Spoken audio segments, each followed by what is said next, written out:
Listen, I get it. No teacher out there wants to receive a text or an email from a parent saying that their child is being bullied. But what can you really do about this? Aren't parents a package deal? According to today's guest, Dan St. Romain, there's plenty you can do about it. So be sure to watch until the very end because Dan's going to help us work smarter and not harder when it comes to addressing parent concerns like bullying. So Dan, welcome back to the Behavior Bites series. We are thrilled to have you here again.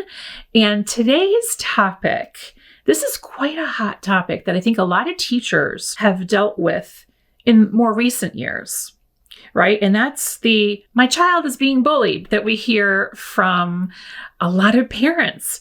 And I think that it's not that bullying may have increased. This is just my opinion. You tell me if I'm wrong, but I'm not sure that it's that bullying has increased. It's that the awareness of bullying has increased. Am I right, wrong? What do you think? We have words that come to very high fruition, throughout the years. And one word that has risen to the top and bubbled up is bullied, bullied, bullied, bullied, bullied. And, it's interesting because there's a lot of research out there on bullying and mistreatment. And I think it is out there, but it's always been there. You dealt with it, Vanessa, when you were young. I dealt with it. We've always dealt with it.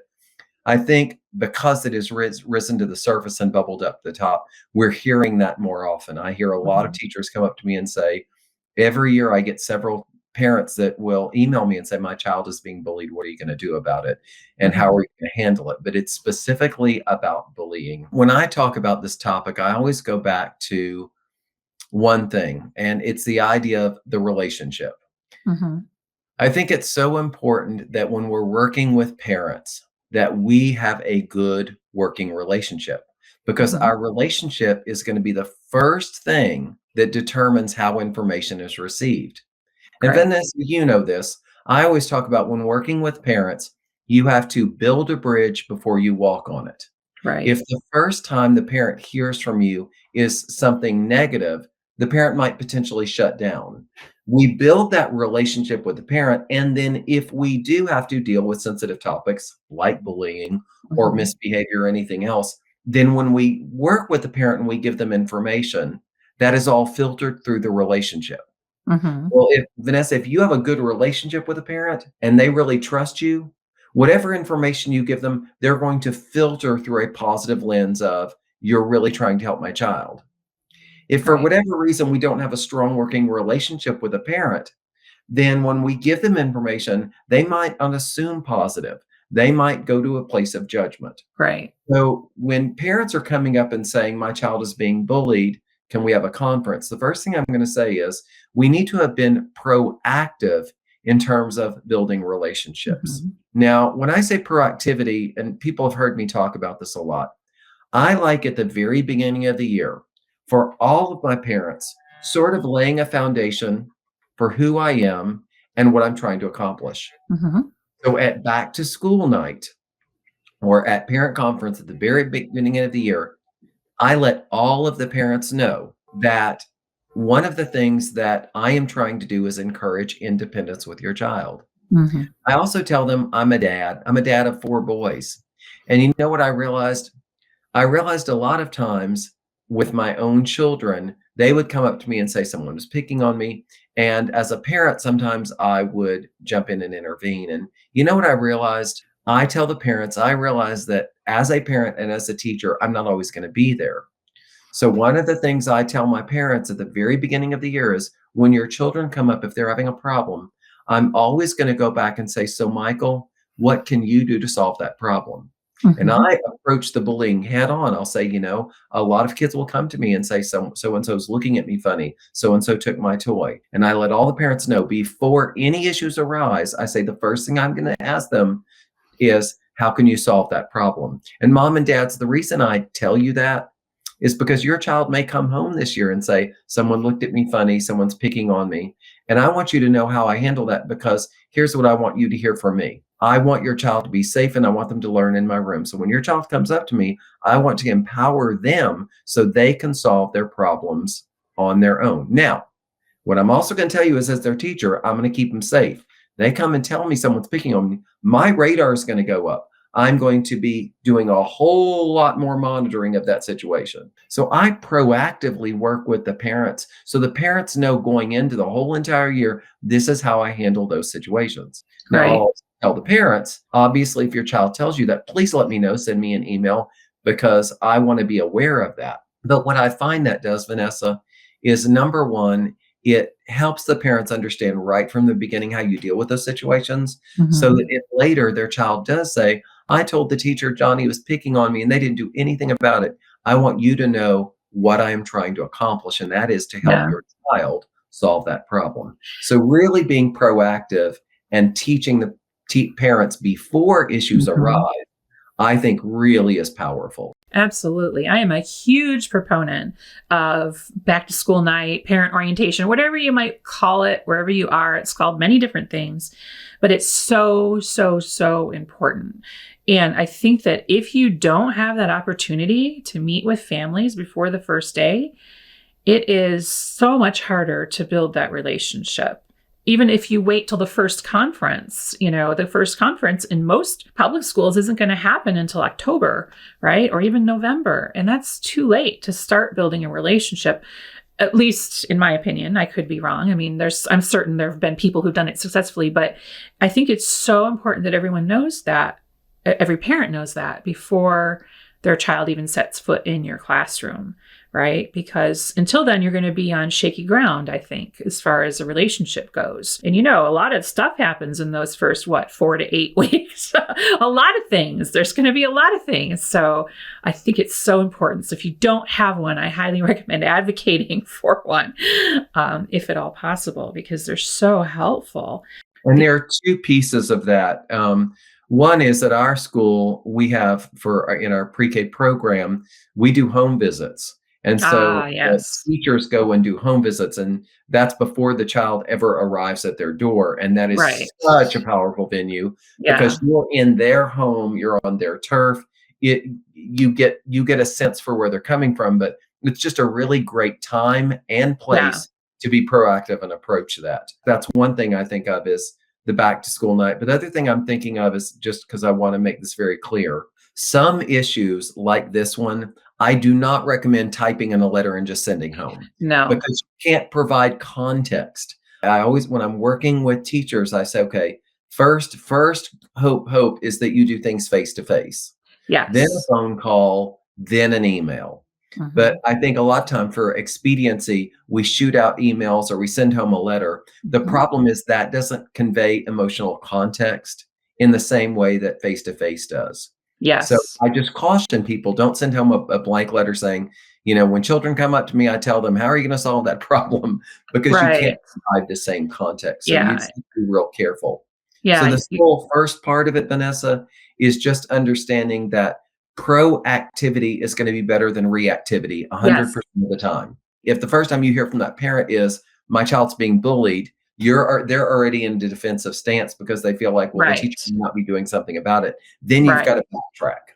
Yes, absolutely. I think it's so important, Dan, that we have these conversations face to face with parents because, it's like you said, the good, better, best. You could send an email, you could give a phone call.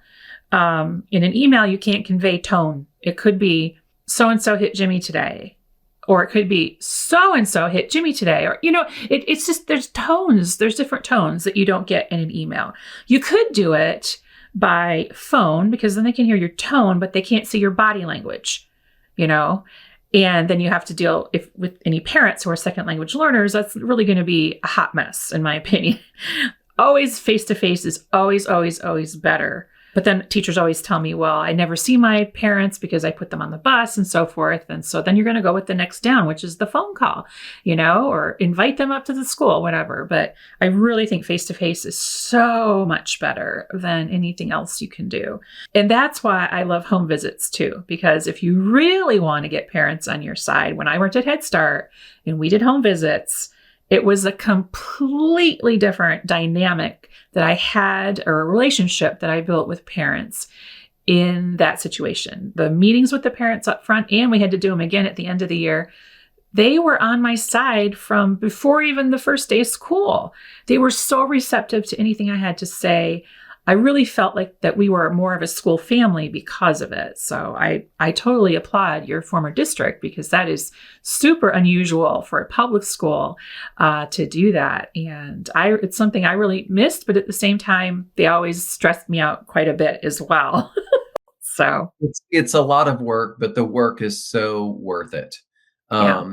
Now, when we're talking about, I know this is specifically on dealing with my child is being bullied, but I want to reiterate that point because Vanessa, it's an important one. If a parent sends home a note saying my child is bullied, if a parent sends home a note saying my child said this, or anything that is Mhm. contentious, do not reply in that same format of a note or an Right. so if I get, and we've all had those emails, Vanessa, it's happened where you can tell this parent is not a happy person. I will send an email say, thank you so much for bringing this to my attention. Please call me at 3:15 so we can talk about this. Mhm. You know, Yeah. and I know that's work, but trust me, that is such a better situation than you Mhm. just shooting out an email. I know the email's quicker, but then you shoot an email and say, I appreciate you bringing this to my attention, but your son didn't give you the whole story. Will they read it? My son didn't give me the whole story. They read all this tone into it. So Right. you have a good point about making sure that you try to alleviate that. Yeah. So let's go to the next section of this, Vanessa, which is, okay, well, what if the school year's already started and Mhm. I may not have had a chance to develop the relationship, but I'm getting this, email or this note, or the parent is saying my child's being bullied. This is, I think, sometimes a pivotal piece of information that I learned the hard way.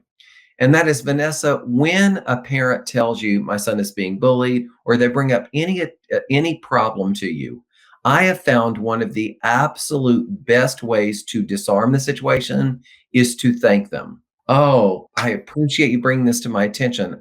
Sometimes these problems happen and I don't know about them, and I can't solve the problem. But when you bring it to my attention, we can work together. You have no idea how much I appreciate you letting me know this. Oh, wow. That's great. That's powerful. It's very powerful because if they're in defensive mode, they're waiting, just because of the way human behavior works.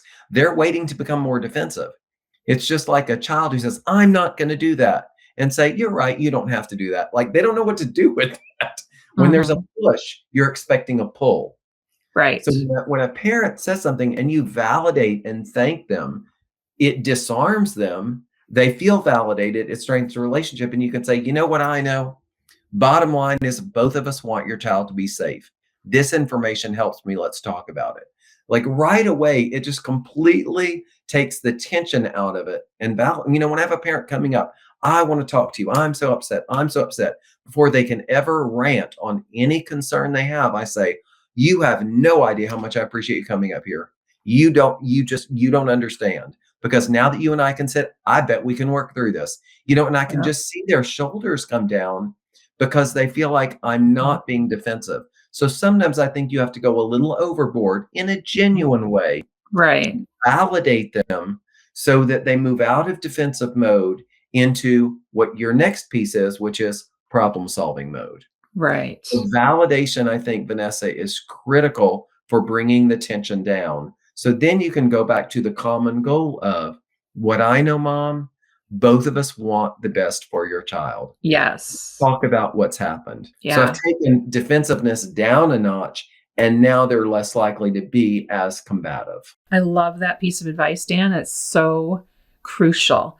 The way that you respond to accusations or just statements like those can make you, just because of human behavior, like you said, makes you want to be defensive because, oh no, he's not being bullied, or, whatever, not under my watch. And instead, flipping that situation, taking a breath, because it can be after you've had a hard day at work, right? And you've worked all day with these children and you're dismissing them for the day and you're thinking about all the things you have to do next. You have to put on your next hat. You have to go to a staff meeting. You have to do lesson plans and report cards and all this. And instead, you have a parent confronting you. You already have a short fuse. You know what I mean? Your tolerance for these types of things have gone way down. By the time you're dismissing children, you're tired. And so it can be really an easy way to just come back at them with the defensiveness. But instead, flipping it on its head can just make everything's so much better instead of harder. And we always, around here, we always want to teach smarter and not harder, right? And I think this is the exact way to do it. The other piece about that, Vanessa, is, and I always am genuine. I'm not trying to just like say things to diffuse the situation. I really do appreciate. I would much rather a parent come to me with a concern than to fester and talk about Right. talk to all the other parents about it. And I've had Right. that situation as well. So when Yeah. I tell them I appreciate them coming to me, I am being very genuine. But I find when I go to that stance, and what's so interesting, Vanessa, is this isn't just about contentious parent discussions. When a Right. Right. colleague comes up to me upset, anybody, what I find is when I go to that place of empathy, concern, and appreciation for them bringing it to my attention, you know what else it does, Vanessa? It buys me time to take a minute to Right. breathe, step back to get it. Because my initial reaction might say, yeah, mom, I understand that, but your child, and all of a sudden Right. now it's he said, she said, and you get into defensive mode, and then that blows up into a power struggle. So Right. when I really get into the habit of validating as a first step, it allows me time to take a deep breath to figure out how I do want to respond. Now, you Right. said, Vanessa, at the end of a long day, your fuse is short. And here's what I'm going to say: you may not have an answer for that parent at that time.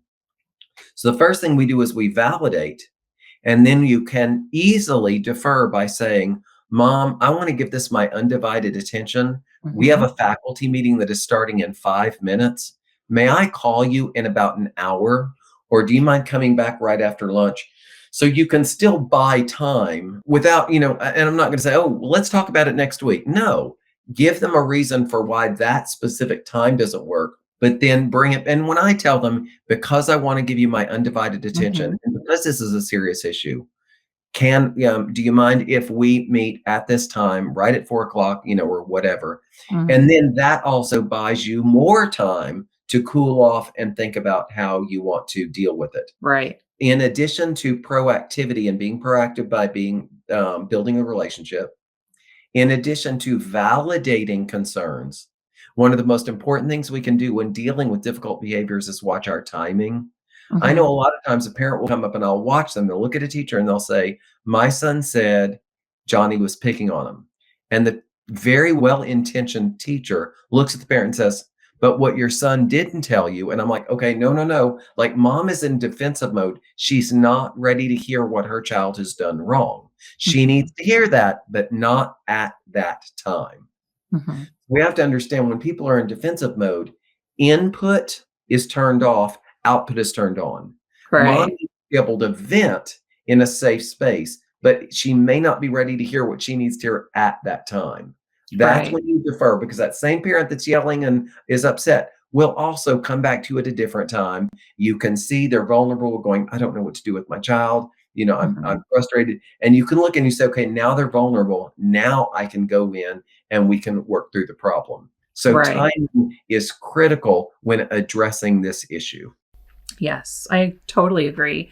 Another thing I thought while you were talking was we're talking about little children here, right? We're talking about children ages 3 to 5. And a lot of what bullying is often maybe just normal early childhood behavior. Like I've had parents say before, she's not sharing with my child. She's bullying her. She doesn't want to play with her. Well, guess what? Those are very normal behaviors for a 4-year-old, or maybe this child in particular that she's pointing out is really not functioning at a 4-year-old level. Maybe the child is functioning at a 3-year-old level, which is very normal. You know what I mean? So it's really important that we define like what the difference is between normal early childhood behaviors, snatching things from each other, not wanting to play and be your friend. What's the difference here? What's normal and what's not normal? And I think that because we've heard the word bullied so much and we think of, I have to protect my kids against this horrible thing called bullying, that our hackles get raised more easily now than they ever have before. I don't know what you think about that. Oh, I have very strong opinions about that. Actually, Vanessa, when we look at bullied is a specific form of mistreatment where there is an imbalance of power. I'm Hmm. using my power. Bullying is also when you have a child that is being targeted. Hmm. A lot of times you have a child that mistreats a whole lot of kids. You know Right. what I wanna say, Vanessa? When a parent looks at me and says, "My son's being bullied," I'm like, "By who?" And they're like, "By John." I'm like, "Oh, no, ma'am, he does that to everyone. Your child's not special." Of course, I would never say that, and I don't mean to be so flippant about this, but Mhm. bullying is a specific type of mistreatment where it's an imbalance of power and one child is being specifically targeted. And we have a lot less of that than, a lot of people will just throw the term bullying on any type of mistreatment. Now, that Mhm. doesn't mean that it makes it okay just because it's not bullying. But Right. you bring up a good point in that when a parent says, "My child is being bullied," I'll say, "Talk to me of what is happening." "He's calling my son names." Okay, if you tell me he's calling him names, I can work through that. What else? "Oh, he, grabbed toys out." Okay, we're gonna work on respecting personal space. Like, operationally define what the behavior is and deal with the behavior rather Right. than real general terms like bullied. Because I am gonna also tell you this, Vanessa, if you look at me and say, "Your son is bullying my son," you are name calling my child. You're Right.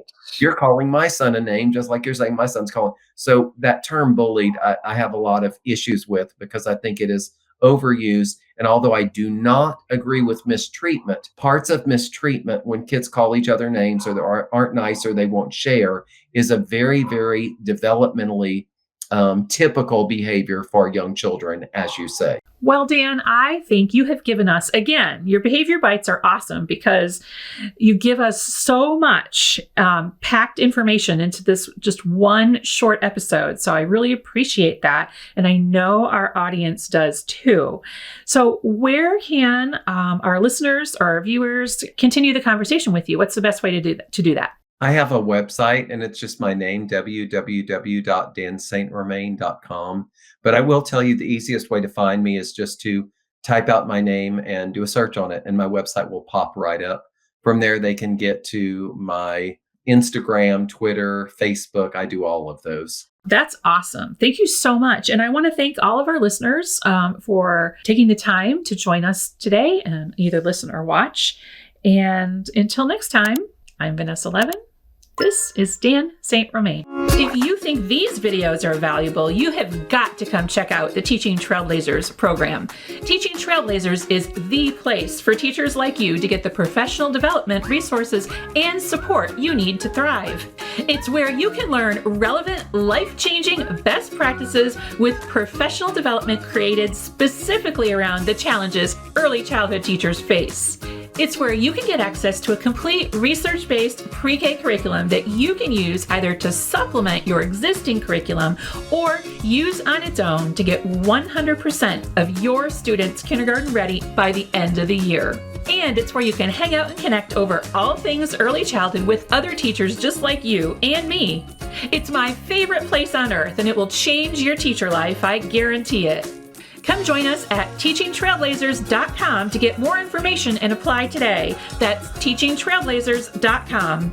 I can't wait to see you there.